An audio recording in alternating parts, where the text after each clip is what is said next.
a todos los que asistís a este curso, que yo creo que la Universidad Europea Miguel de Cervantes pues ha tenido un gran acierto al hablar en un momento como este de los valores de la transición. Ya ayer fue la primera jornada y insisto que el acierto en un momento clave, en un punto de inflexión de la política y de la sociedad española como estamos viviendo en estos momentos, hablar de los valores de la transición y de todo lo que conlleva, de la generosidad. Yo creo que una de las palabras claves, que es el equilibrio que conllevó pues todo lo que se desarrolló a partir de la transición, que tomó cuerpo jurídico en la Constitución española, pues es sin duda un gran acierto. Insistir en el agradecimiento por haberme invitado a moderar esta jornada y además pues con unos ponentes de lujo, de los cuales en este momento solo tengo a mi derecha. Pero como son muy grandes, como estuvieran los dos. Eso es. No eches en falta nada. Vale, de momento no. Además se incorporará seguramente en unos minutillos a José María Fidalgo. Es verdad que bueno, pues presentar a una persona tan conocida como José María Fidalgo no suele ser muy necesario porque todos los foros le conocen perfectamente, especialmente por esa etapa en la que fue secretario de Comisiones Obreras allá por el año 2000 hasta el 2008, me parece. 2009, sí. Hasta el 2009. Bueno, pues por lo tanto sabéis que José María Fidalgo es médico de profesión, además es castellano y leonés, en este caso, es leonés. En su caso. Sí, leonés. Eso es, bueno, castellano y leones entonces, no... Estos leoneses siempre leonés. Son así, siempre... Por eso se llama Castilla y León. Exacto, bueno, pues eso, leones de nacimiento. Y la verdad es que, bueno, pues visitando San Google, que siempre es el que nos da pues todas las claves de las personas que queremos, cuya biografía queremos conocer, es curioso, pero una de las primeras referencias que sale de José María Fidalgo siempre es estatura. Sale José María Fidalgo, estatura. Bueno, pues ya veis que es muy alto y además de muy alto, pues yo le he oído en varios seminarios. Creo que la parte profesional que ha... Aquí se incorpora Andrés. La parte profesional que ha desarrollado, pues lo ha hecho siempre con mucho sentido común y yo creo que ese es uno de los valores también de los que hoy estamos poniendo sobre la mesa, poniendo sobre el tapete y por tanto, aunque después presentaré a Andrés González, que ha tenido un pequeño problema, como comentaba Miguel Ángel, pues si os parece empezamos ya con lo que nos quiere comentar José María. Modérame bien, ¿eh? Haré lo que pueda. ¿Cuánto puedo hablar? 20 minutos. Cuando lleve 15 me das Vale, un toque. ok. Bueno, pues yo soy el agradecido por estar aquí con vosotros esta mañana por varias cosas. Primero porque yo soy medio de Valladolid. Yo estudié en Valladolid y entonces a mí venir a Valladolid es un poco volver a casa. O sea, cuando yo estudié en Valladolid, pues Valladolid era otra cosa y el mundo era un poco distinto, ¿no? Pero yo a Valladolid le tengo un cariño especial porque viví 6 años en Valladolid. Luego, sigo teniendo muchos amigos de Valladolid que hoy no voy a verles porque nada más he venido para esto, pero me gusta. Sé que estoy en buena tierra también, no por... Yo no soy nacionalista, ¿eh? Entonces, es una tierra donde hay buen gobierno, lo digo con claridad, lo quiero decir aquí. Y entonces tenéis suerte igual, porque esto de los buenos gobiernos a veces es un poco de la fortuna, ¿no? Y luego he conocido esta universidad, que no la conocía, y he tenido la fortuna de encontrarme con el gerente, que me ha explicado amablemente lo que es esto, y esto es una cosa importante y bien armada. Y entonces estoy contento por todo eso. Y luego estoy contento por asistir a esto, que me parece que es una cosa importante. Y doy las gracias a todos los que lo han montado, a toda la historia y sobre todo a Cayetana, que sé que es el alma mater de todo este negocio, que también es medio de Valladolid, y entonces quizás por eso. Vamos a ver, yo voy a hablar de lo que dice el título de la mesa redonda y referirme a los valores de la transición española hoy, o desde hoy. Vamos a ver. Lo de luchar por los valores de la transición española hoy. Entonces, lo de luchar lo dejo para el final porque la palabra no me gusta. Lo de los valores me gusta más y lo de hoy también me gusta más. Vamos a ver. Los valores del 78. De esto está corriendo ahora mucha tinta, fundamentalmente, pero creo que hay mucha gente que, como suele ocurrir con la condición humana, busca amparo donde lo encuentra. Y en general, mucha gente busca amparo en un futuro que se imagina y otra gente busca amparo en un pasado que también se imagina, ¿eh? Porque igual que el futuro no está escrito, el pasado está sobao. Y el pasado, por eso es importante desde hoy. Yo, por ejemplo, sí viví la transición ya con una mayoría de edad y incluso hasta desconfío de mis recuerdos y punto. Valores. Vamos a ver. Yo he hecho 2 columnas entre lo del 78 y hoy. Y en la columna izquierda tengo 5 cosas apuntadas y en la derecha, en rojo, 5 contracosas. Que es lo que yo creo que es el gradiente que la gente habitualmente... Entonces, ¿qué 5 cosas tengo apuntadas de los 78? Primero, concordia. Segundo, reconciliación. Tampoco he elegido mucho, se podría afinar más, pero concordia, reconciliación. Tercero, mirar al futuro. Y cuarto, instrumentos para promover justicia e igualdad. Y luego tengo apuntado un valor de sociedades decentes, sociedad decente, que era lo que yo creo que tenían en la cabeza la gente que sobre todo tuvo, no sé si el acierto, el coraje, la suerte de estar ahí manejando en aquel momento un barco que estaba un poco a la deriva, ¿no? Entonces, si vamos a lo de hoy, ¿qué se corresponde con concordia? Pues se corresponde discordia. ¿Qué se corresponde con reconciliación? Desconciliación. Con mirar al futuro, mirar al pasado y mirar para el ombligo de uno. ¿Qué se corresponde con instrumentos para promover justicia e igualdad? Un proyecto de instrumentar los conceptos, no de ir a por ellos, sino instrumentarlos. ¿Y qué se propone frente de sociedades decentes? Pues yo creo que una humillación creciente. Entonces yo los valores que veo de la transición son los 5 estos, y ahora veo los contravalores. Que nadie crea que lo que estoy diciendo es que la de ahora es el infierno. Yo, todo son conclusiones provisionales, porque entre otras cosas creo que todo el mundo que ha leído algo de historia y además le han contado alguna cosa y tal, si es más reciente, pues se da cuenta no solo de que el recuerdo también es una ficción, o sea que la memoria fundamentalmente es una cosa que borra. Y ahora hay cosas buenas. Pero el ambiente, ¿qué es este? O sea, si nosotros hacemos un test y decimos, ¿estáis de acuerdo con esto? Desde luego, casi todo el mundo que suele venir a cosas de estas, que no es mucho, o que nos pone la oreja en otros lados, esto dicen que, ok, has aprobado. ¿Vale? Voy a hablar de las cosas. La concordia. Vamos a ver. La concordia y el segundo, la reconciliación. Concordia significa, en latín, poner los corazones en conjunto. O sea, es una cosa casi como emotiva o casi física, ¿eh? ¿Vale? Como no soy dualista, pues es concordia. Entonces, es tener juntos las vísceras, mezclarse bien. Y eso no es fácil, ¿eh? No es fácil. No es fácil porque lo de la reconciliación en España no era fácil. O sea, no era fácil. Si se lee la historia de España, pues es la primera vez en una historia complicada, ¿eh?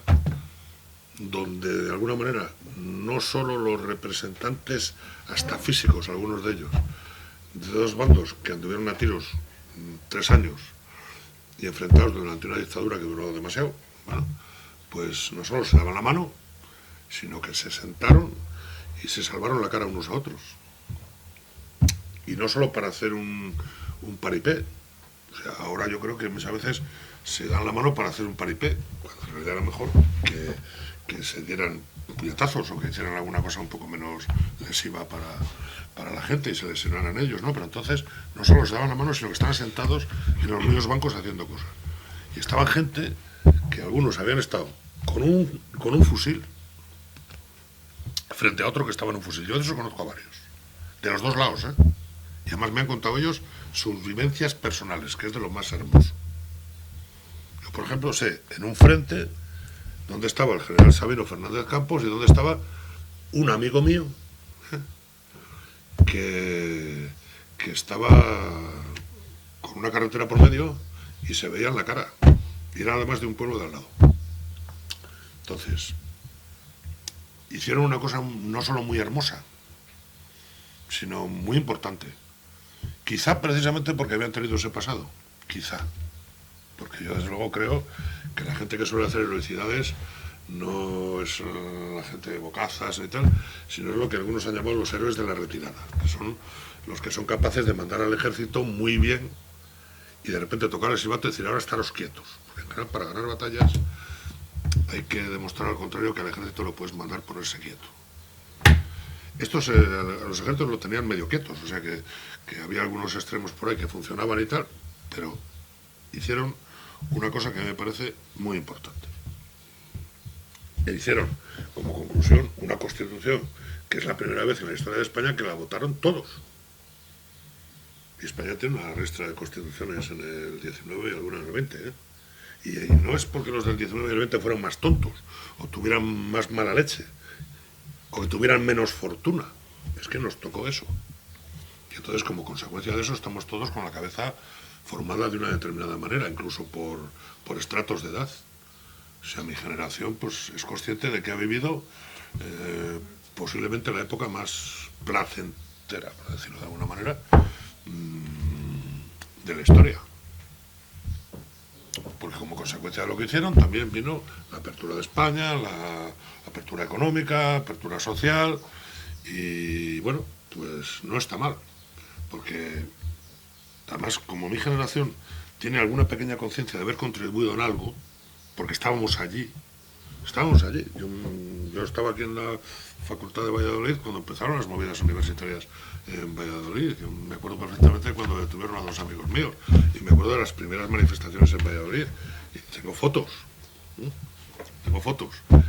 Y luego yo cuando empecé a trabajar pues participé en las primeras movidas gordas de huelgas de los MIR.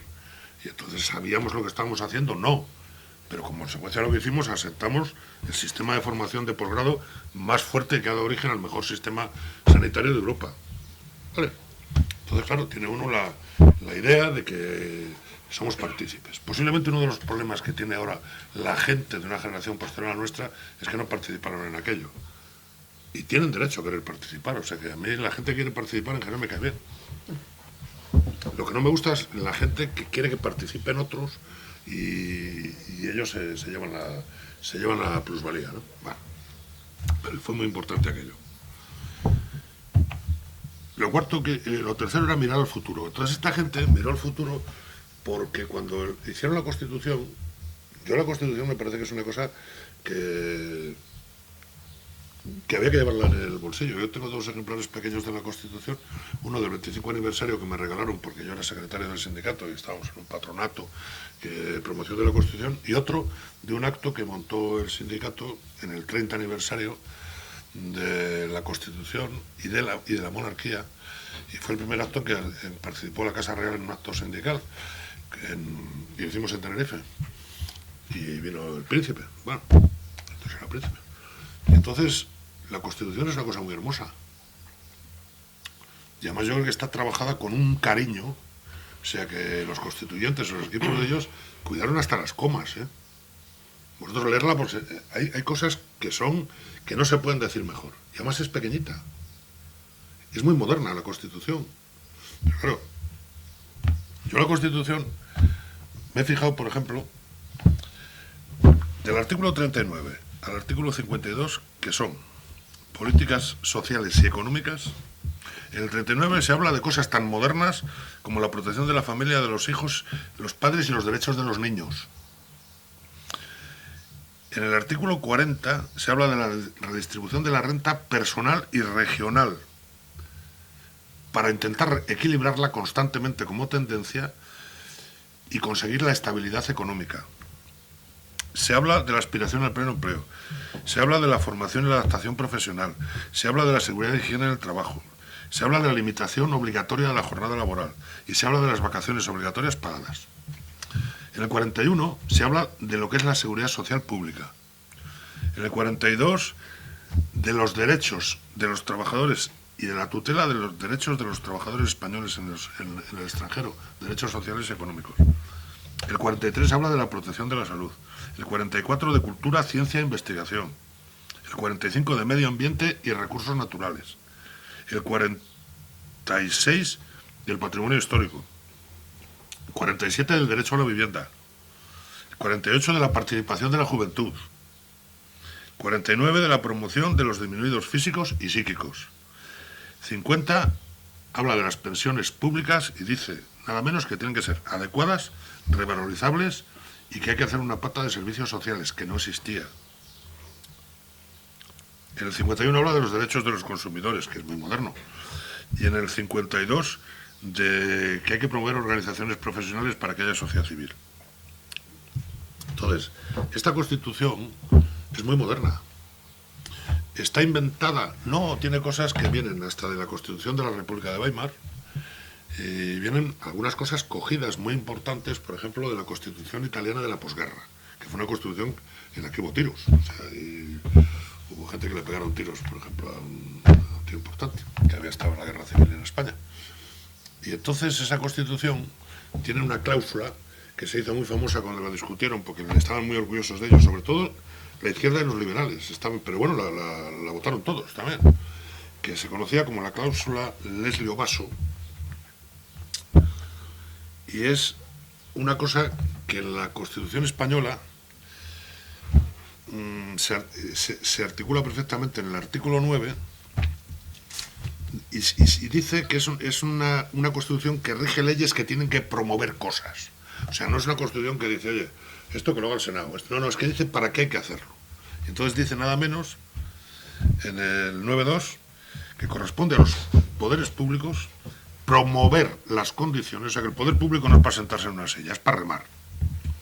Promover las condiciones para que la libertad y la igualdad del individuo y de los grupos en que se integran, sabiendo que se integran grupos, sean reales y efectivos. Y remover los obstáculos que impidan o dificulten su plenitud. O sea, dar trabajo. Facilitar la participación de todos los ciudadanos en la vida política, económica y social. Entonces, yo estoy muy agradecido a estos señores. Muy agradecido. Por lo tanto, yo soy alérgico a todos los que hablan de reformas de la Constitución. Soy alérgico, lo reconozco. Además, oyéndoles como lo dicen, pues todavía, además de alergia, me da un poco de yuyu, ¿no? Pero soy alérgico. Igual también porque en mi evolución mental cada vez soy más alérgico. Y mira que he tardado en pronunciar la palabreja esta de populismo, a la gente que anda diciendo continuamente que todo cambie. O sea, es que esto hay que reformarlo todo, es que hacerlo todo, es que hay que reformar desde la base, ¿eh? Yo en general detrás de eso nada más hay afán de poder, lo digo con toda claridad. Afán de poder. Como dicen ahora, legítimo. Sí, el afán de poder es legítimo. Lo que no es legítimo es usurpar el poder para fines que si a mí me pidieran yo no se los daría, desde luego con mi voto no se los voy a dar nunca. Pero con esa Constitución menos cambios. O sea, esta Constitución no solo ha permitido que vivamos en paz los años que hemos vivido, ¿eh? Es que este país ha cambiado, como diría Alfonso Guerra, que no lo conoce ni la madre que lo parió.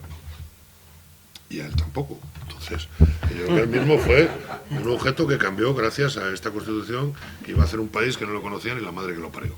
Entonces, es un país que ha crecido desde el punto de vista ético-valorativo, que ha crecido desde el punto de vista social, que ha crecido desde el punto de vista económico en todos los parámetros, y se lo debemos a estos señores. Yo creo que hay que reconocérselo, amigos. O sea, que hablar de la transición tiene importancia. Y era el cuarto punto. Instrumentos para promover justicia e igualdad. Y el último, había anotado sociedades decentes. Y había puesto como contravalor humillación creciente. ¿Qué son las sociedades decentes? Bueno, yo esto lo leí hace años en un politólogo. Hubo un par de congresos cuando hicieron varios homenajes en la desaparición de John Rawls. A mí John Rawls es otro personaje que me ha interesado mucho y me he leído y lo sigo ojeando y tengo en la cabecera. Bueno, y entonces, herederos de John Rawls, algunos conocidos conocidos aquí porque le dieron el premio Príncipe de Asturias, como Marta Nussbaum, que para mí es una persona muy importante. Esa sí le podemos preguntar por los derechos de los animales, si alguien tiene interés. Bueno, entonces, en ese congreso, un israelí de la Universidad de Tel Aviv, que se llama Avisai Margalit, tiene al menos un libro traducido al español, que se llama Sociedades Decentes. Y entonces él hace una definición de las sociedades decentes. No, las sociedades decentes no son las que son todos iguales, son sociedades, todo el mundo es igual, es imposible, es un campo de concentración, no, eso sería el colmo de la indecencia. No que todo el mundo sea rico, no, porque eso sería el colmo de la indecencia, convencer a todo el mundo de que es rico, ¿no? O que todos sean pobres, tampoco. Sociedades decentes son aquellas, según este señor, en las cuales ninguna persona esté instalada en un nicho de humillación. O sea, que por ser pobre o por ser rico no se sienta humillado. Que sepa que vive en una sociedad donde ser más rico o ser más pobre no es estar más humillado o menos humillado. Que se sienta protegido. Y entonces, si ahora vamos mirando los valores que están circundando, es que teóricamente está humillado todo el mundo. Posiblemente haya más gente no humillada que humillada, pero como se cuenta esto, pues parece que estamos en una sociedad de humillados. Y encima salen portavoces de los humillados que en general no son humillados ellos, ¿eh? O sea, más los menos humillados son los portavoces de los humillados. Porque luego vas viendo la sociología del voto y mesa por mesa, pues vamos, es interesante verlo, ¿no? Entonces, a mí lo de las sociedades decentes lo tengo retenido. Voy a terminar. Vas perfecto, ¿eh? 18:35. Vamos a ver. La pregunta esta que hacen en todos los sitios. Bueno, ¿y ahora qué habría que hacer o cómo hemos llegado a esto? Porque ahora parece una encrucijada. Vuelvo a decir una cosa que dije antes. La visión de que ahora es una encrucijada la ha tenido todo el mundo que ha sido consciente de la situación histórica que vivía. Nosotros leer cosas del siglo XVII, del siglo XVIII, gente consciente y que tenía acceso a la información. Y dejó cosas escritas. Estaban creyendo que estaban pasando, vamos, las de Caín. Las de Caín. En términos de desaparición de unidades, de imperios, de no sé qué. No hay nada que sea peor que nada. O sea, yo es que creo que es como lo vemos. Entonces, como lo vemos. Ahora lo vemos muy mal porque nos cuentan unas películas de horror. O sea, si es que ahora yo creo que nos están acojonando. Nos están dando una dieta de estar acojonados y mirando todos para arriba a ver si quién nos arregla esto. Y alguien nos lo tiene que arreglar. Y tú eres una mierda porque estás jodido y no te enteras. Tú pagas demasiados impuestos. El sistema sanitario te lo han reventado, cosa que es mentira. Es mentira las dos cosas. Que paguemos demasiados impuestos y que el sistema sanitario lo han reventado porque no está reventado. Pero como mucha gente dice que está reventado, va al hospital y que había una enfermera menos que hace 2 meses y no sé qué. Entonces, yo creo que todo el mundo ha tenido conciencia de estar en encrucijadas históricas. Y para mí había algunas mucho más peligrosas que estas. Me refiero a España, incluido Europa, incluyendo el mundo, ¿eh? Bueno, entonces, tenemos una sensación de vulnerabilidad. No lo sé. Estamos acojonados. Ayer, cuando te vas a la cama con un movidón como el de Niza, pues... Pero bueno, el movidón como el de Niza lo tuvimos aquí con los trenes de Atocha. Y lo tuvieron en París hace una temporada corta, ¿no? Y como la gente estaba esperando que lo hicieran en la Copa de Europa, pues resulta que lo hicieron el día de 14 de julio, además en Niza, el día que más militares había por la calle, pero que la mitad andaba con las medallas desfilando. Pero aunque hubiera habido muchos militares, lo hubieran hecho. Porque un señor con un camión... Bueno. Entonces, tenemos una especie de pequeña depresión. Y yo creo que hay gente que está explotando esta depresión. Lo digo con realidad. Yo, la gente que explota la depresión es siempre para dominarte. O sea, mi ideología o mi manera de concebir la vida, perdón, es que cuando la gente te quiere acojonar es para dominarte. Es para dominarte. La tengo igual, por eso he tenido la vida que he tenido, de sindicalista, tal. A mí no, lo que no me gusta es que me dominen. Y desde luego atisbo mucho estas prédicas y estas cosas, y entonces yo desconfío mucho de la televisión, de las tertulias. Yo estoy en una tertulia y yo mismo desconfío de las cosas que decimos y hasta de las que digo yo. Entonces, no es un caos el mundo. ¿Pero por qué se ha llegado a esto? Bueno, voy a centrarme un poco aquí en España, porque estamos hablando de la transición. Yo creo que en España hay una pelea generacional, como la ha habido entre todas las generaciones. O sea, yo me acuerdo de mi pelea generacional. tendrías que matar al padre. Vamos, que no lo ha hecho, es que no... Y además mi generación, si era matar al padre de verdad, en el sentido de que es que, joder, por lo menos en el ámbito universitario, éramos 4 y el del tambor, ¿eh? Y ahora no es 4 el del tambor, son 400.000 y los tambores y las flautas y tal. Y entonces, digamos que cada pelea intergeneracional es una pequeña guerra civil, que como dijo el general de Gaulle son, como sabéis, las más jodidas, porque las heridas son las más infractuosas, pasan por el comedor de tu casa, por la pandilla de tus amigos, por tu familia, por el barrio, y además nunca terminan con la paz, nunca terminan con la paz. La de ahora yo creo que hay algo de eso. Otra cosa, hay una generación que está pidiendo a gritos debutar. Lo que pasa es que el terreno en el que quiere debutar se lo están administrando, a mí me parece que malos jardineros, o sea, y es malo que debute con odio, que debute con mala leche, que debute de una manera que sea incapaz luego de dar la mano al del otro lado, porque al final, cuanto más bando se crea, más necesidad va a haber de dar la mano. Yo trabajo en una escuela de negocios y entonces no hay mejor cosa que el aforismo de Machado de busca tu complementario que suele marchar a tu lado y suele ser tu contrario. Y desde luego, educando a la gente para insultar al contrario, llamándolo hijo de puta, obligando al contrario a llamarte hijo de puta a ti, porque es que al final, hasta a los que no nos gusta llamar hijo de puta al contrario, alguna vez se nos escapó llamar hijo de puta a uno, y entonces digo, ya, es que nos están haciendo malos, nos están haciendo como ellos. Pero hay esa pelea. Y luego hay una cosa que tiene que ver con lo que se llaman las élites políticas, es que el engranaje de los partidos políticos está demostrando que no hay manera, que cuanto más hablan de regenerar, más disimulan la no regeneración. O sea, ¿qué sería regenerar? Pues hombre, por lo menos no enseñar las vergüenzas, no sé cómo decirlo, o sea, tener un poquito de decencia, ir planchados, o sea, yo por ejemplo conocía gente en la transición que eran gente muy humilde, pero joder, se ponían corbata. Se trataban de usted, y se daban la mano, y yo les he visto, hombre, don fulano. Entonces, el resto lo dejo para el debate. Me parece que es muy interesante esta reflexión y que va a depender de la gente lo que hagamos. ¿Va a haber elecciones o no va a haber elecciones? Yo creo que todas las pintas que las vuelve a haber, pero vamos, no me extrañaría nada con todos los disimulos, al final no las hubiera. Pero si no las hubiera como resultado del mayor disimulo, no sé qué es mejor. Pero que necesitamos un gobierno, no quiero hablar del Brexit, no quiero hablar de Estados Unidos, el otro día estuvo aquí el presidente Obama, no quiero hablar de lo de ayer y de la situación de Europa y de la Unión Europea, que es bastante comprometida. Pero voy a cumplir. Estupendo. Gracias. Muy bien, pues muchas gracias.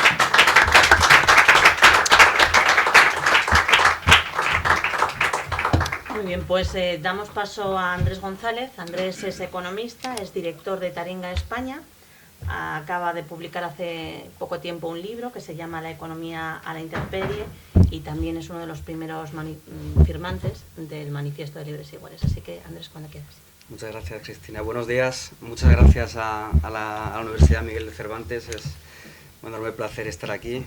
Muchas gracias a Miguel Ángel Quintana, que me invitó, y bueno, a toda la gente de Libres e Iguales con los que estamos llevando adelante una tarea de resistencia cívica, de sociedad civil, que yo creo que es muy valiosa y que desde luego no vamos a cejar en ello, ¿no? Soy economista, así que tengo este vicio. Voy a hablar de la transición en clave económica, aunque en primer lugar diré que en la transición es antes que nada un gran éxito político, ¿no? Es un gran éxito en el que los valores que señalaba José María se dieron tal cual, de la concordia, la reconciliación, y es la encarnación de eso que hemos venido llamando la tercera España, y que creo que deberíamos dejar de aludir a ella para aludir directamente a la España del 78, una España en la que ya no se mira a las otras dos y dejan de existir, por tanto, ¿no? Una España que unía desde los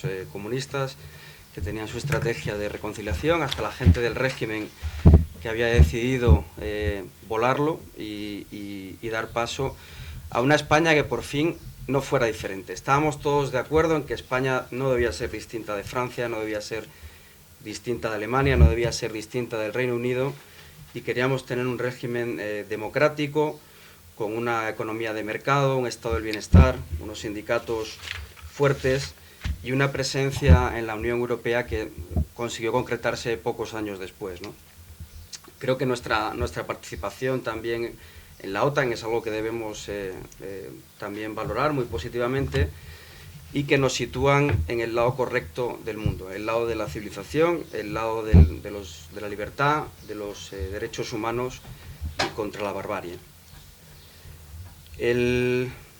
La transición en este sentido podemos decir que cumplió todos los objetivos sin lugar a dudas, ¿no? Es un éxito, ya en el 86 éramos miembros de la Unión Europea, pocos años después, fuimos miembros ya fundadores del euro en el Tratado de Maastricht, y España ha tenido un peso en esta construcción europea como se hubiera soñado que tuviera en los años 60 y 70. Y esto tiene mucho mérito, además, viniendo de donde veníamos. España era un país aislado a principios del siglo XX, que practicaba el nacionalismo económico y que además se vio asolado por una terrible guerra civil. El franquismo, además, trató de imponer su lógica cuartelaria, su lógica nacionalista, y hasta el año 59 estuvo muy aislado también en lo económico y no solo en lo político.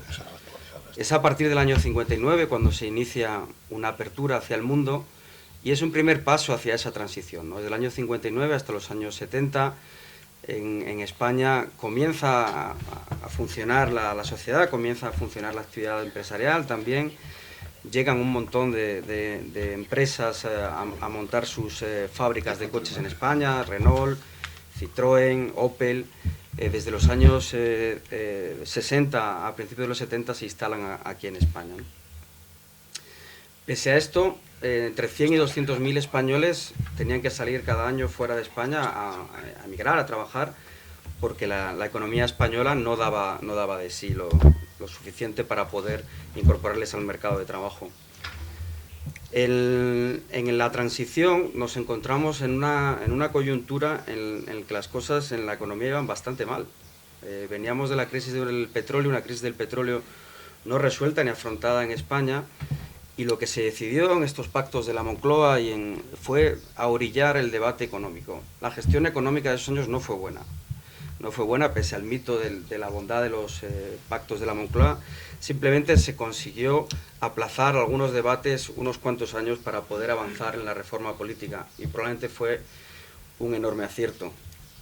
Pero el país que entonces teníamos era un país con $3.500 de renta per cápita, 2 millones de analfabetos, una industria estatal y subvencionada, obsoleta, que ocupaba el 30% de nuestro PIB y que, bueno, tal como ocurrió en el resto de sociedades occidentales, fue perdiendo peso hasta hace poco, perdiendo 20 puntos en España, 10 puntos en otros sitios, y un 17% de inflación. Esto era un caldo de cultivo para el conflicto social, había que hacer muchas reformas y, bueno, pues se consiguió, como decía, ahorillar ese debate económico para fortalecer nuestras instituciones y poder hacer una transición que en este sentido fue ejemplar. Tan buena fue que yo creo que algunos de los problemas que tenemos hoy en día se deben al exceso de éxito, y me explico. Se fortaleció a unos partidos políticos que necesitaban asentarse y se les dio un poder que contaminaba al poder judicial, un poder para participar pues, en instituciones financieras como las cajas de ahorro, que no tuvo un contrapeso suficiente y que creo que necesitan algún tipo de cambio. Pero seríamos demasiado infantiles si culpamos a aquellos que se pusieron de acuerdo en una circunstancia tan difícil en lugar de a nosotros mismos por no haberles seguido dando cuerda al reloj y haber actualizado la política a los tiempos.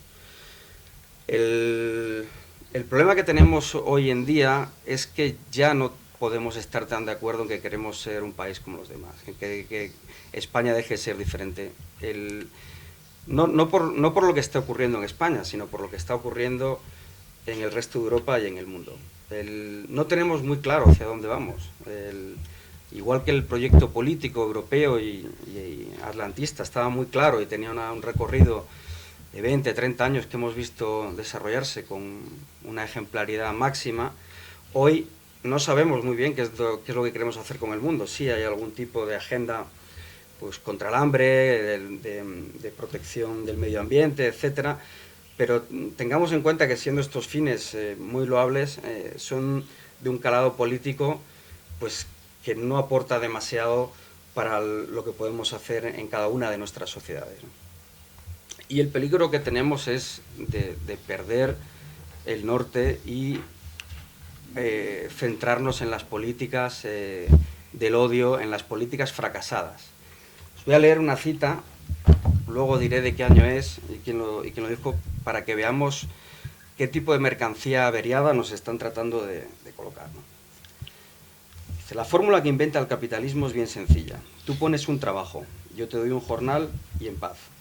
Con esta sencilla fórmula, que no es otra que la terrible injusticia de la compraventa del trabajo, el capitalismo intenta justificar su afirmación de que el capital es el único que produce y que el obrero no es más que un elemento secundario de la producción, que vende su trabajo como otros venden las materias primas y los útiles de labor. Y cree el capitalismo que de la misma manera que el vendedor de estas máquinas y estos útiles, una vez ha recibido su precio, no se queda con derecho alguno a lo que con ellas se produzca. Así el obrero, vendedor de su trabajo, una vez recibido su salario, no se puede reservar ningún derecho de lo producido con él y debe quedar, por tanto, al margen de todo lo producido. Como veis, fue el capitalismo el que creó el problema social al creer que la producción es solamente un problema financiero y que los problemas financieros no tienen nada que ver con los problemas humanos. Y este tremendo error materialista fue el que nos trajo estos dos males, que jamás podremos esquivar si no empezamos por renunciar a seguir interpretando la economía con mentalidad capitalista. Esto no lo ha dicho Íñigo Errejón o Pablo Iglesias, esto lo dijo el ministro Arrese, secretario general del movimiento, en el tercer Consejo Sindical de 1945. ¿Qué iba a decir?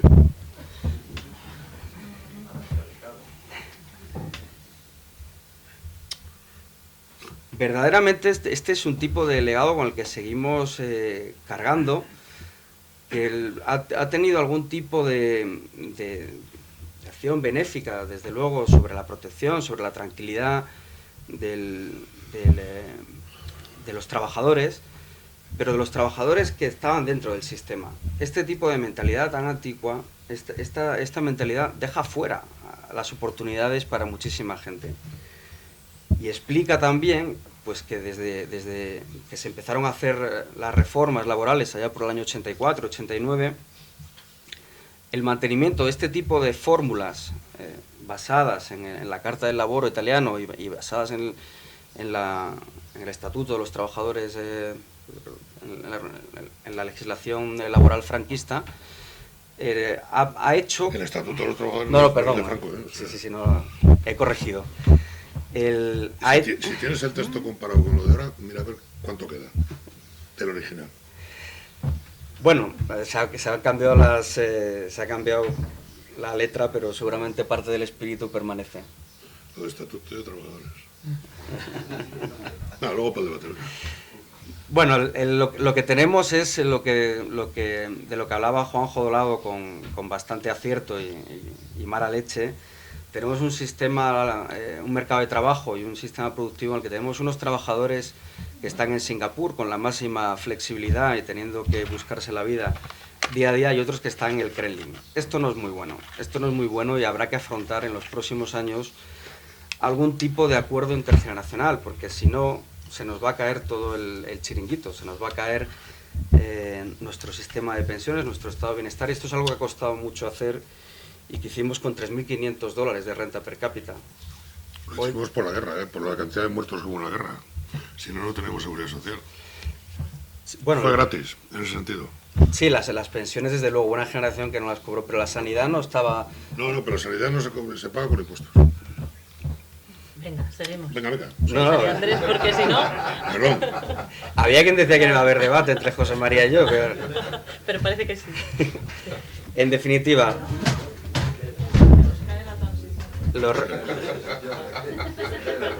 Los retos que tenemos por delante es consisten, yo creo, en actualizar ese espíritu de la transición en la que todos empujemos hacia un país del que podamos sentirnos orgullosos, de un Estado que sea decente, un Estado que sea la construcción de todos, que no sea de unos contra otros ni de la gente contra los poderes, porque esto es una gran mentira.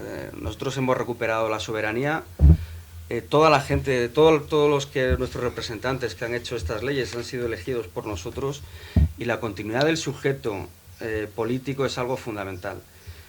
Cuando vemos experimentos como el del Reino Unido con el Brexit y qué puede ocurrir con la democracia directa, nos damos cuenta de lo que ocurre cuando se rompe la continuidad del sujeto político, cuando haces que la gente pueda votar una decisión pero sin que se haga cargo de ella ni de cómo continúan esos siguientes pasos.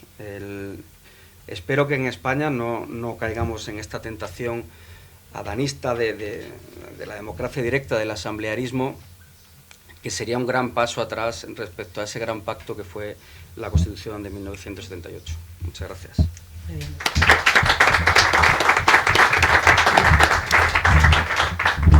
Muy bien, pues recapitulando un poco lo que han dicho nuestros dos ponentes, yo me quedo con dos cosas. De Andrés me quedo con esa actualización de los valores de la transición. Yo creo que esa es la clave en el día de hoy.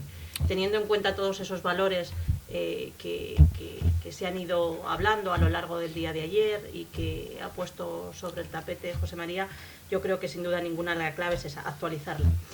Y respecto a lo que ha dicho José María, yo ya soy una generación posterior a José María, y yo también creo que mi generación, los que tenemos 40 y pico, también ha contribuido. Quizá no de una forma tan directa como os tocó a vosotros, en la cual, bueno, pues vivisteis otro momento, ¿no? Pero hemos pasado recientemente por el aniversario del asesinato más terrible y que a todos más nos impactó, que generó ese espíritu de Ermua, y yo creo que mi generación sí ha contribuido con ese espíritu de Ermua, cuando todos salíamos en nuestras plazas mayores, cuando todos levantábamos las manos blancas, cuando todos utilizábamos esas consignas, que eran consignas incluso muy duras, diciendo ETA, aquí tienes mi nuca, porque acordémonos de lo duro que fueron aquellos días que vivió la sociedad española. Y la idea es que todos podamos ser efectivamente protagonistas de una parte, actualizando sin duda ninguna esos valores. En el acto de Libres e Iguales de junio, a mí me gustó mucho una palabra que utilizó Cayetana cuando hablaba de la Constitución, y hablaba no de reformar la Constitución en ese sentido de tirar el sistema del 78, que es lo que sin duda ninguna algunos están pretendiendo, sino de la palabra enmienda. Esa palabra que, como ella decía, es una palabra muy agrícola, porque se utiliza mucho en Castilla, sabemos mucho de las enmiendas orgánicas que tenemos y químicas que se añaden a los terrenos para que sean más productivos. Quizás esa palabra es mucho más constructiva, porque yo creo que sin duda hay cosas que se podrían mejorar en la Constitución, todo texto es mejorable, pero una cosa es eso y otra cosa es lo que hoy hemos venido a decir aquí y ayer en el curso, que esos valores de la transición deben actualizarse, deben seguir vigentes y debemos construir España en torno a esos valores. Así que yo creo que es un buen momento para iniciar el debate y, por tanto, pues abrimos los turnos para quien quiera intervenir. Muy bien, Paco. Yo tengo estoy muy de acuerdo con lo que ha dicho José María sobre la concordia, ¿no? Esto de ir los corazones juntos. Y yo creo que un poco la pregunta es, yo creo que lo que pasa ahora mismo, la transición, había una conciencia, vamos a hablar en términos religiosos, una conciencia de pecado por parte de todos, ¿no? Todo el mundo tenía la guerra sobre sí mismo y nadie estaba orgulloso de aquello, ¿no? Y eso hace que sea más fácil que haya concordia, ¿no? Cuando uno tiene reconocimiento de sus limitaciones y de sus errores pasados y de su pasado.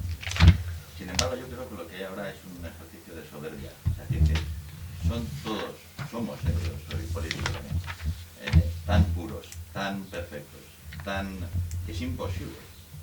Es imposible porque el alto concepto que tienen de sí mismos, en clara disparidad con la realidad, es decir, que el alto concepto que tienen de sí mismos, la mayoría de los políticos, hace que sea imposible llegar a eso, ¿no? Nadie tiene la humildad suficiente. Yo creo que de verdad el mayor problema político ahora para llegar a un acuerdo es la soberbia, ¿no? Yo lo he dicho públicamente Y lo repito, creo que esto hay que conseguir a bajar a la gente un poco, a ponerla en tierra.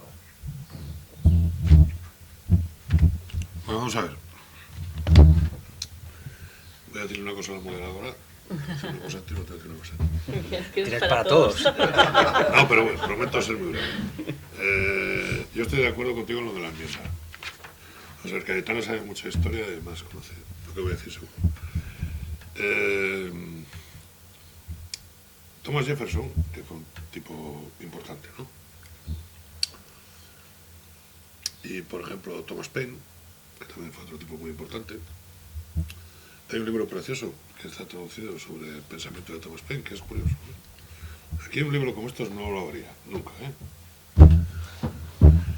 Estos, como fueron de los, por decirlo de alguna manera, tampoco fue constituyentes, dieron dos cosas, la Declaración de Independencia y luego la Constitución. Entonces, claro, es que no se puede leer la Constitución americana sin leer la Declaración de Independencia. Pero estos, por ejemplo, decían, y ese uno lo defendió hasta la extenuación, empezaron un debate diciendo que cada generación tenía que votar la Constitución.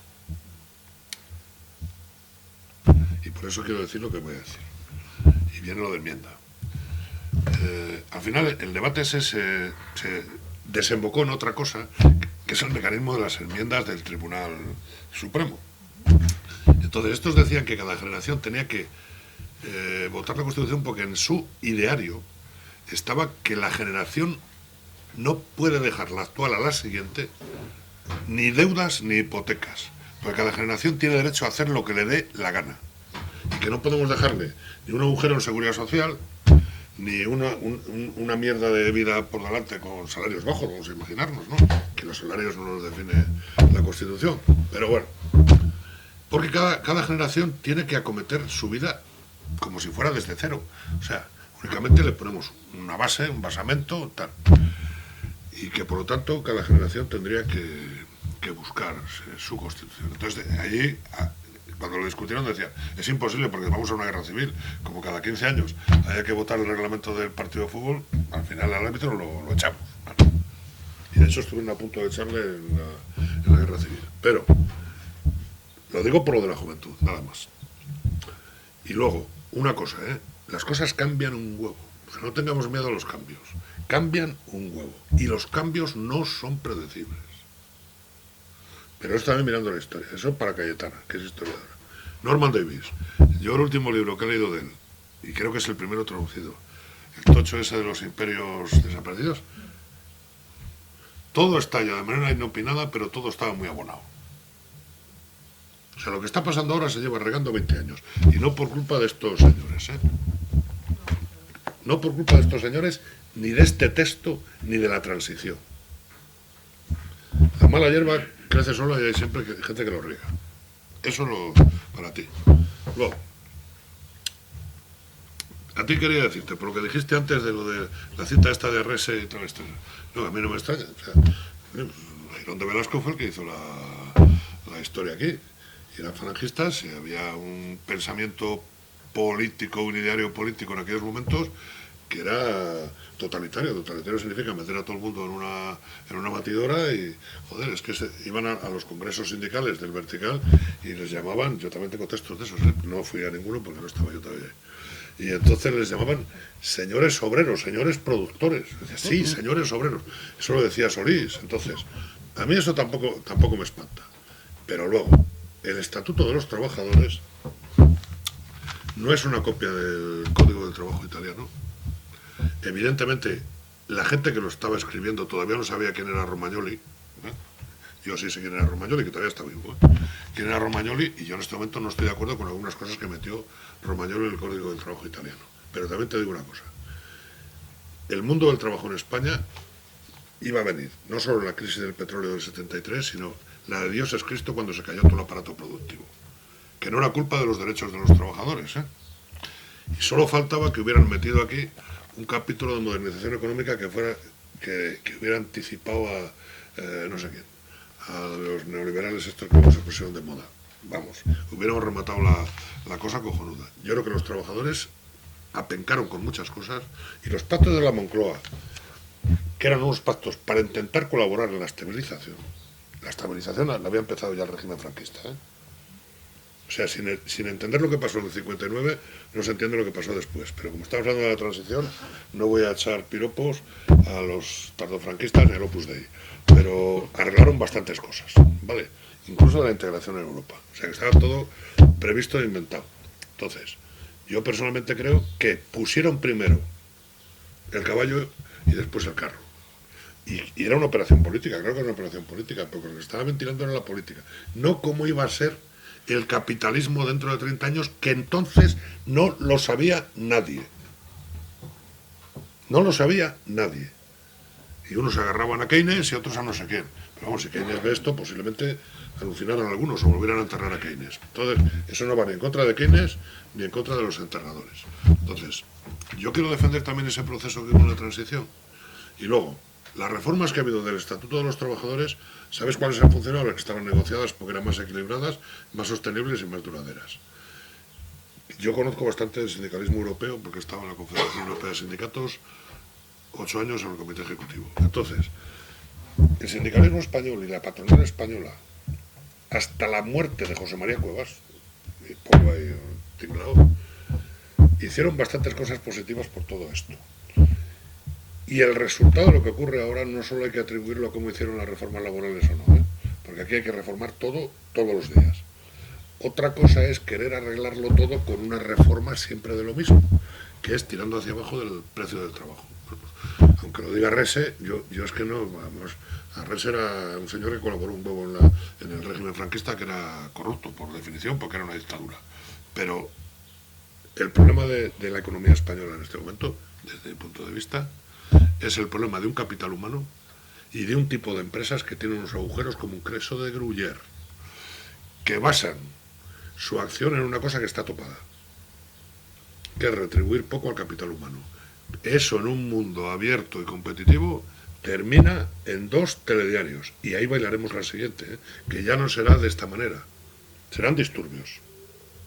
Entonces, en este momento me parece que lo que hay que sacar, a mí, como conclusión, de los que hicieron la transición, es que pusieron el carro delante de los bueyes y que nos dieron esto, que valía para todo, porque esto valía para gobiernos como llaman ahora socialdemócratas y para gobiernos como llaman ahora de conservadores o de centro derecha o no sé qué, valía para todos, y de hecho ha gobernado todo el mundo con ello. Y la labor que hicieron estos señores, yo creo que hay que reivindicarla. Y las enmiendas a la Constitución, yo creo que tienen que ser enmiendas, pero tienen que ser enmiendas y tiene que haber un sujeto que lo enmiende. Y yo ahora no veo al sujeto político que enmienda esta Constitución. A no ser que en vez de enmienda la hagamos astillas. Entonces, si hacemos astillas, pues luego nos calentamos con las astillas. Sí. Muy bien. Cayetana, creo que querías comentar algo. Sí, un par de cosas. Muchas gracias por venir hasta aquí y por vuestras intervenciones y a Cristina por su moderación y su ayuda en estos días. No por, digamos, analizar hacia atrás responsabilidades, porque ya de poco sirve, pero para pensar cómo avanzamos, ¿no? Pues hay 2 agentes o 2 factores que creo que han jugado un papel muy importante en estos últimos 40 años, en la parte menos buena de estos últimos 40 años, y cuyo papel creo que es determinante en estos momentos respecto a lo que vaya a ocurrir. Que uno es la izquierda, el Partido Socialista, y otros son las élites, en el sentido más amplio de quienes influyen en la sociedad. Y ahí incluyo no solamente el poder político, incluyo a los medios de comunicación, incluyo a los sindicatos, incluyo a los empresarios, incluyo al sentido de élites en el más amplio, incluso a la sociedad civil, esa tan frágil y prácticamente inexistente, a la que aspiramos a formar parte nosotros con gran dificultad. Entonces, pregunto ¿qué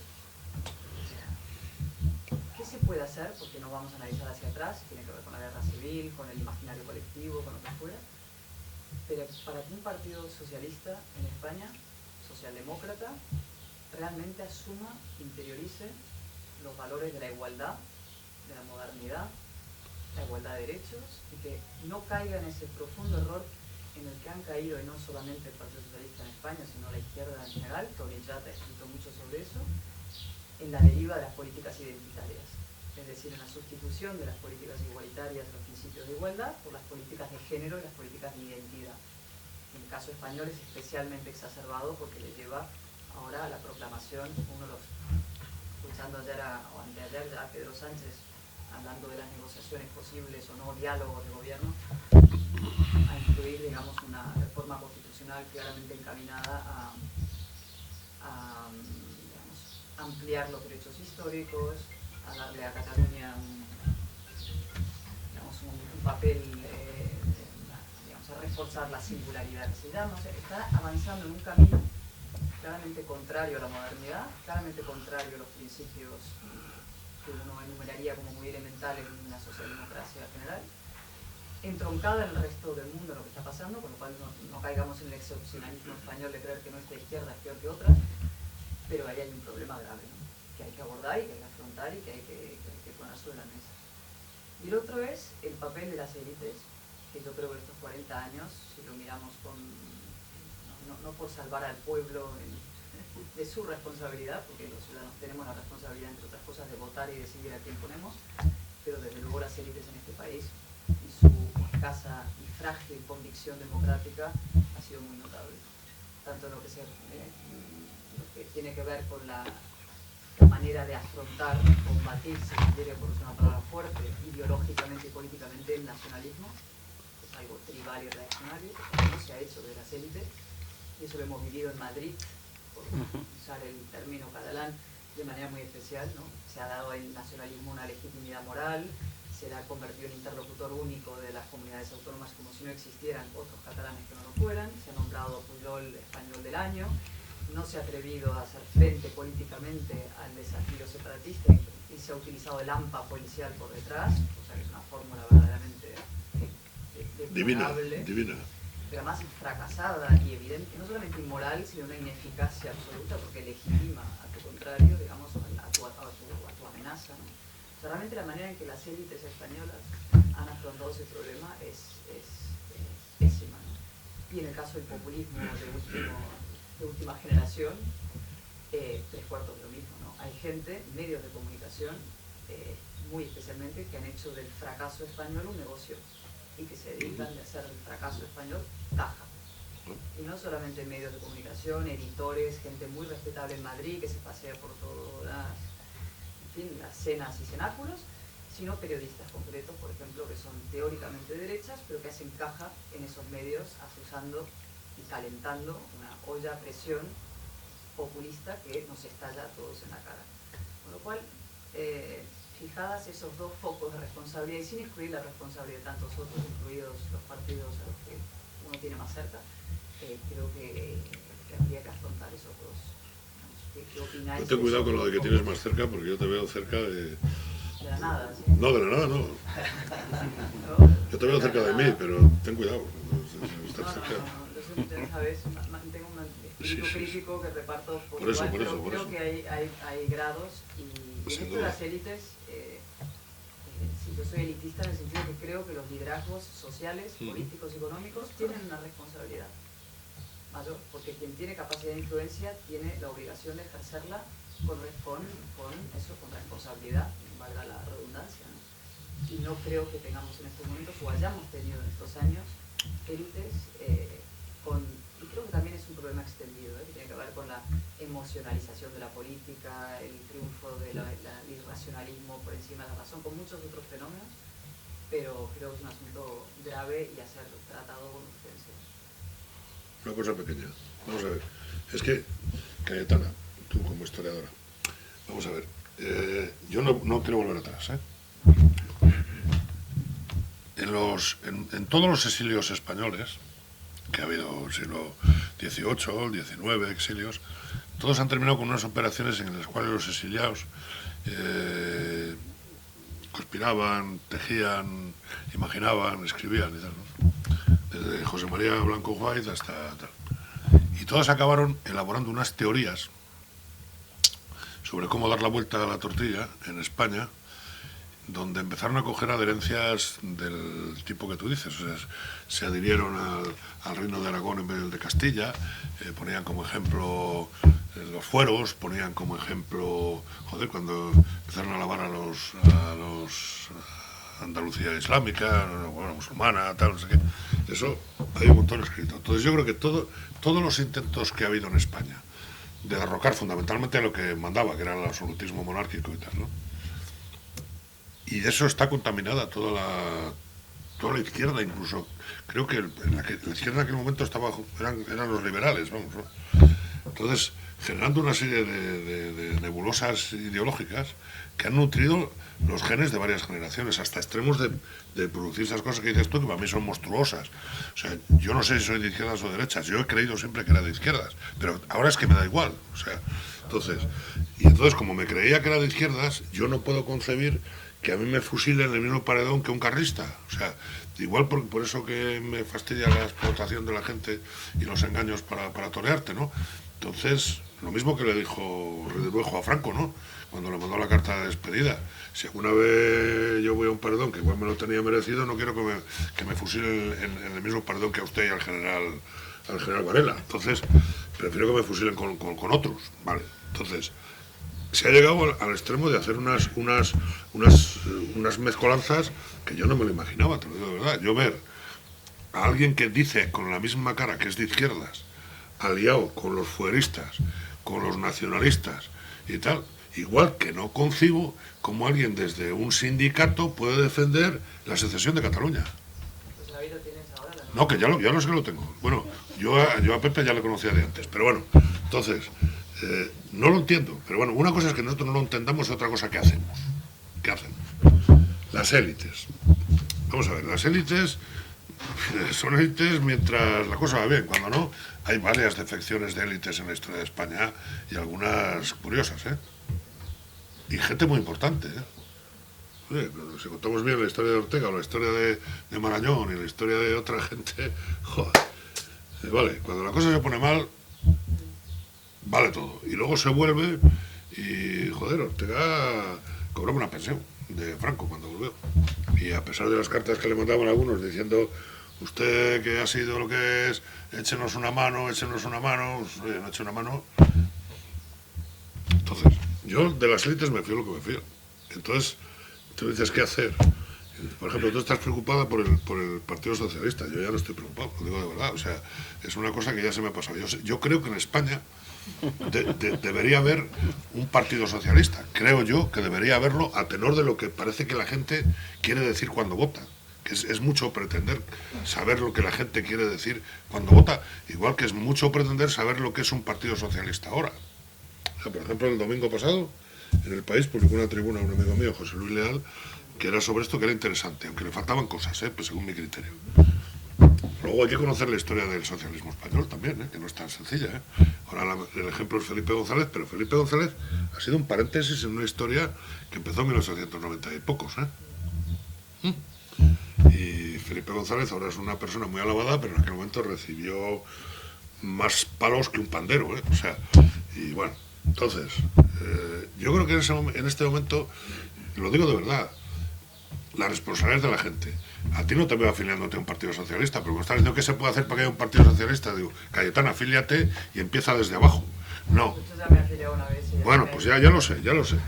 Yo tampoco me voy a afiliar. Entonces, yo por lo menos a un partido no me afilié. Estuve en el sindicato y el carnet del sindicato todavía lo tengo, debe ser porque quiero seguir pagando la cuota. Entonces, pero, ¿qué se puede hacer? Pues yo creo que lo que se puede hacer es romper el círculo de la comunicación. Nada más se puede hacer que hablar. ¿Dónde? Oye, pues ahí nos dejan este sitio. ¿Dónde? No nos dejan hablar en ningún sitio. Tú lo sabes. Lo que dices de los medios de comunicación es acojonante. Pero no solo desde el punto crítico que tú le das, desde otros muchos que se les podrían dar, Entonces estamos pasando malos momentos la gente que pensamos como nosotros. Igual somos una especie... No, es que somos mayoría, lo raro es que somos la gran ¿Tú estás empeñada en que somos mayoría? Es que A mí la verdad es que me da igual. La mayoría española está en un espacio central muy vinculado con los valores de la transición. ¿Pero esto lo dices estadísticamente por los votos? Lo digo, sí, pues también, mira, las elecciones estas últimas transmiten un mensaje en esa dirección. Que dicen que hay un espacio central español donde está el PP con sus aspectos. Tengo un amigo que es de estos que dice que el centro lo tiene situado. El centro lo tiene situado. Nacionalista. No, este mi amigo mío lo tiene situado entre Ciudadanos y el PSOE. Y este lo hace, este es profesor de una universidad madrileña y creo que sabe mucho de esto. Y entonces el día que me dijo eso yo me escojonaba la risa. Le dije, pues es que yo por ahí no veo centros ni veo nada, lo que veo es una intriga permanente de dos aparatos que barren para casa. Yo sigo pensando que no sé si los partidos políticos, tal como están concebidos, y a mí no se me ocurre de ninguna otra manera, son instrumentos en este momento para volcar todo este tipo de cosas. Es que se han convertido en una cosa ya que... ¿Cómo vas a hacer un partido sin aparato? Si nosotros, porque no has hecho un partido político, si no tenemos aparato. Y además tú lo sabes porque yo en las reuniones que hemos tenido, que no son muchas, por eso no tenemos aparato, pues hay gente que está promocionándose para aparato. Yo tengo buen oído. ¿Por qué? Porque la gente donde está le gusta mandar, le gusta influir. Los contrapesos que dices tú, lo del Poder Judicial, pues claro, joder, se quedan con todo. Se quedan con todo. Se quedan con todo. Pero siempre se han quedado, no solo estas élites y ahora, ¿eh? Siempre se han quedado con todo. Me daba igual los jacobinos que Napoleón Bonaparte. Se quedaban con todo.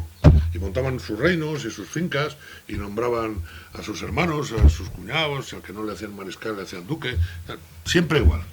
Como decían los portugueses, cuando el golpe de Espínola, que lo cantaban unos amigos míos ayer cuando íbamos a Portugal a ver aquella gozada, es sempre a mesma melodía, cambian as moscas, mais a merda no varía. Entonces, no es desesperación, Cayetana, es que la única manera es hacer esto. Andrés, no sé si quieres comentar algo Ya más. no digo más, no me deis la palabra. O pasamos a alguien más que quiera, Sí, que quiera yo comentar. voy a decir una cosita muy breve. Bueno, tenemos un problema serio y es que y además lo formulan muy expresamente, ¿no? Leía a Pablo Iglesias el otro día que a él no le importa mucho la verdad ni el proyecto, que él lo que quiere es construir facción. Por lo menos lo dice. No, claro. Esto pues así es muy difícil construir sobre eso porque es algo que nos mueve. Igual que podemos identificar que hay un gran grupo de gente que es moderada, que aspira al consenso, hay otro gran grupo de gente que aspira a la facción y que une a los enemigos.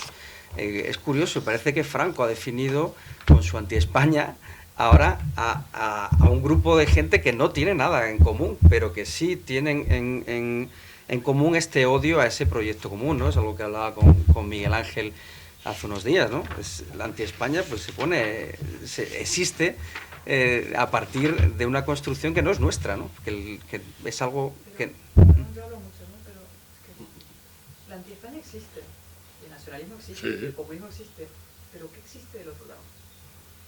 Si hay anti-España, ¿dónde está la España? ¿Dónde está España? O sea, Si igual es que lo que no hay es no España. me quiero poner esencialista porque no lo soy. Que igual no lo hay, Rechazo, bueno. rechazo el esencialismo y el Fuera nacionalismo. identitaria, cuidado. Soy anti-identitaria, como bien sabe, pero que la anti-España existe, por supuesto, y los terroristas existieron, y un nacionalismo separatista desleal y traidor y lo que fuera existe, y gente populista que quiere el poder. El problema es que de este lado, donde hay un espacio de centralidad, de sentido común, lo que fuera, lo que hay es desarticulación, vetos, divisiones, sectarismo, soberbia, incapacidad de mirar un poquito más allá del ombligo propio. O sea, el problema somos nosotros, no son ellos.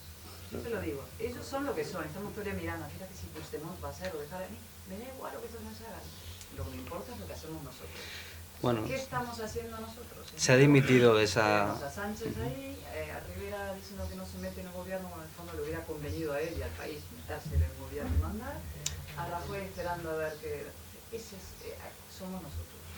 No existe ese propósito. Yo creo que en parte se ha subcontratado, ¿no? Se ha dejado en manos de la pertenencia a la Unión Europea, que creemos que va a Europa te salve. neutralizar cualquier cosa y bueno... Está bien lo de la subcontrata. Sí, me gusta.